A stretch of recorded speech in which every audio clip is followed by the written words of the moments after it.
मुख्यमंत्री ने बजट पेश किया है और हमारे साथ सदर विधायक प्रसन्न चौधरी जी मौजूद हैं। उनसे बात करते हैं कि आज जो बजट पेश हुआ है उसमें आपको क्या लग रहा है। विधायक जी, क्या सबसे पहले तो पंकज भाई मैं आपका धन्यवाद करता हूं कि आप स्ने जब भी समय होता है, जब भी कोई बात होती है तो आप इंटरव्यू लेते हो और वो आवाज़ हजारों करोड़ों लोगों तक पहुंचती है। आप धन्यवाद के पात्र हो भैया। इस बजट में तो किसानों के लिए ऊँट के मुंह में जीरे जैसी कहावत साबित होती है। किसानों को कुछ नहीं मिला, किसान बर्बाद हो गया। और इस सरकार ने टायर पर रेट बढ़ा है। टायर पर रेट बढ़ाने का है, जो किसान के यंत्र है उन पर रेट बढ़ेंगे। दूसरा, जो किसान की जो रसोई है उस पर रेट बढ़ेंगे। न तो इसमें दूध पे कुछ किया गया, ना पनीर पे कुछ किया गया, ना घी पे किया गया, उन पर सब पे रेट बढ़ेंगे। दूसरी बात यह है, किसानों के नाम का आदरणीय प्रधानमंत्री जी ने घोषणा करी थी कि हम फंड बनाएंगे गन्ना किसान के लिए, और उसमें किसानों की यदि गन्ना मिल किसान का पेमेंट नहीं करता तो उस फंड से किसानों को पेमेंट दे दिया जाएगा। ऐसी कोई व्यवस्था आज तक नहीं की गई।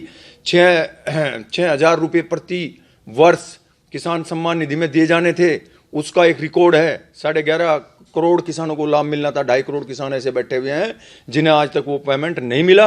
और 5 साल पहले घोषणा करती, कितनी महंगाई बढ़ गई, वो कम से कम 12,000 करोड़ होना चाहिए, किसान के खाते में जाना चाहिए। यदि एक रिकॉर्ड की और बात करें, 60 साल में देश के ऊपर कर्ज हुआ था 55,000 करोड़ रुपए का, लेकिन 8 साल डबल इंजन सरकार, बहुत लंबे लंबे वादे होते हैं। 155,000 करोड़ रुपए का ऋण आज देश पर हो चुका है।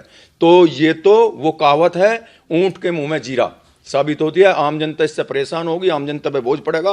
किसान बहुत दुखी है। आवारा पशु के लिए कुछ नहीं किया गया है। तो क्या किसानों द्वारा जो है किसानों के लिए कुछ नहीं किया गया है?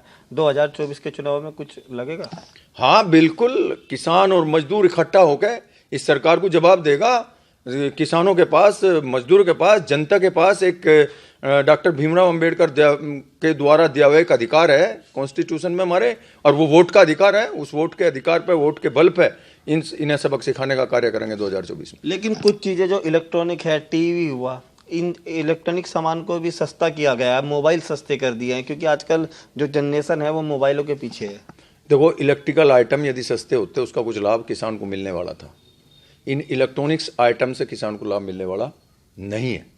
ये तो रोज़मर्रा की चीज़ें हैं और किसान पे, बहुत से लोगों पे मोबाइल पहले से मौजूद है, इनका कोई फ़र्क उन पे पड़ने वाला नहीं है।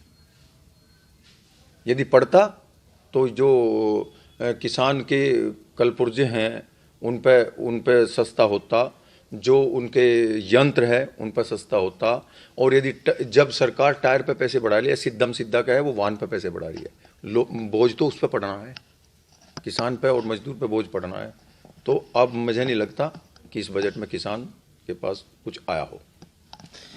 तो ये थे हमारे साथ सदर विधायक प्रसन्न चौधरी जी, जिनका कहना है कि किसान जैसे कि ऊँट के मुंह में जीरा, क्योंकि किसानों के लिए कुछ नहीं किया गया है। केवल इलेक्ट्रॉनिक्स जो सामान है वो बढ़ाए गए हैं दाम उसके, और उसी को लेकर के किसान काफ़ी नाराज है, क्योंकि 2024 के चुनाव में वोट से जवाब देंगे बीजेपी पार्टी को।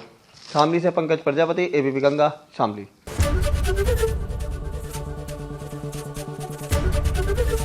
एबीपी गंगा, खबर आपकी, जुबान आपकी।